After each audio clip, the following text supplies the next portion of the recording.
গত বছর যে স্টুডেন্টস অফ দ্য ইয়ার ছিল এই তার রেজাল্ট। আপনি মা হয়ে এর দায় এড়াতে পারেন না। আপনি রাধাকে বকছেন কেন?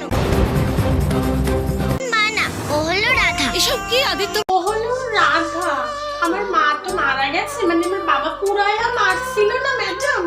তারপর থেকে রাধা বলে যে মেয়েটি আমাদের সঙ্গে থাকে, ও আমার দেখাশোনা করে, আমার বাবার 2 নম্বর স্ত্রী। কি আদিত্য বাবু যাকে তাকে এভাবে রোশনির মা সাজিয়ে এনেছে? কাস্টিং আমি হচ্ছে কি যে আদিত্য বাবুর 2য় নম্বরে